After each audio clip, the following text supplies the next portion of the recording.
The Tale of Peter Rabbit by Beatrix Potter.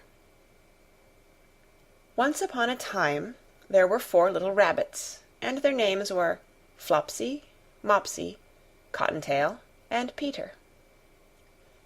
They lived with their mother in a sandbank underneath the root of a very big fir tree. "Now, my dears," said old Mrs. Rabbit one morning, "you may go into the fields or down the lane, but don't go into Mr. McGregor's garden. Your father had an accident there. He was put in a pie by Mrs. McGregor. Now run along and don't get into mischief. I am going out." Then old Mrs. Rabbit took a basket and her umbrella and went through the wood to the baker's. She bought a loaf of brown bread and 5 currant buns. Flopsy, Mopsy, and Cottontail, who were good little bunnies, went down the lane to gather blackberries. But Peter, who was very naughty, ran straight away to Mr. McGregor's garden and squeezed under the gate. First he ate some lettuces and some French beans, and then he ate some radishes, and then, feeling rather sick, he went to look for some parsley. But round the end of a cucumber frame whom should he meet but Mr. McGregor. Mr. McGregor was on his hands and knees planting out young cabbages, but he jumped up and ran after Peter, waving a rake and calling out, "Stop thief!" Peter was most dreadfully frightened. He rushed all over the garden, for he had forgotten the way back to the gate. He lost one of his shoes among the cabbages, and the other shoe amongst the potatoes. After losing them, he ran on 4 legs and went faster, so that I think he might have got away altogether, if he had not unfortunately run into a gooseberry net, and got caught by the large buttons on his jacket.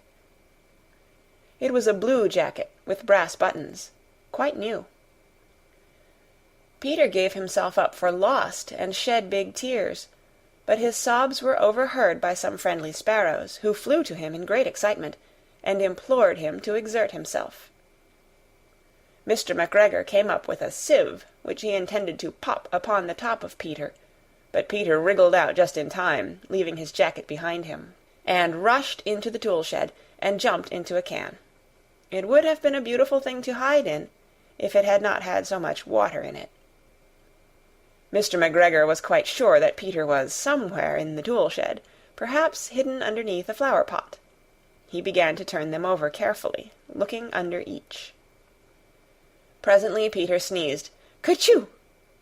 Mr. McGregor was after him in no time, and tried to put his foot upon Peter, who jumped out of a window, upsetting 3 plants. The window was too small for Mr. McGregor, and he was tired of running after Peter. He went back to his work. Peter sat down to rest. He was out of breath and trembling with fright, and he had not the least idea which way to go. Also he was very damp with sitting in that can.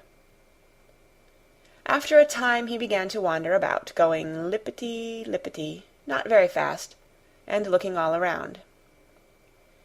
He found a door in a wall, but it was locked, and there was no room for a fat little rabbit to squeeze underneath. An old mouse was running in and out over the stone doorstep, carrying peas and beans to her family in the wood.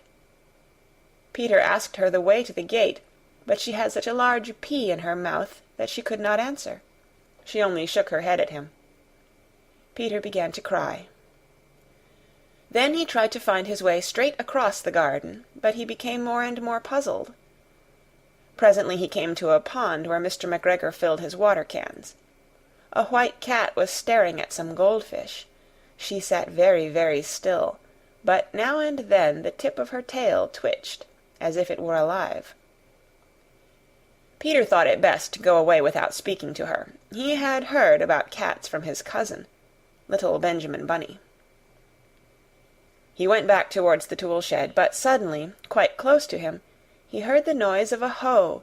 Scritch, scratch, scratch, scritch. Peter scuttered underneath the bushes, but presently, as nothing happened, he came out, and climbed upon a wheelbarrow and peeped over. The first thing he saw was Mr. McGregor hoeing onions. His back was turned towards Peter, and beyond him was the gate. Peter got down very quietly off the wheelbarrow and started running as fast as he could go, along a straight walk behind some black currant bushes.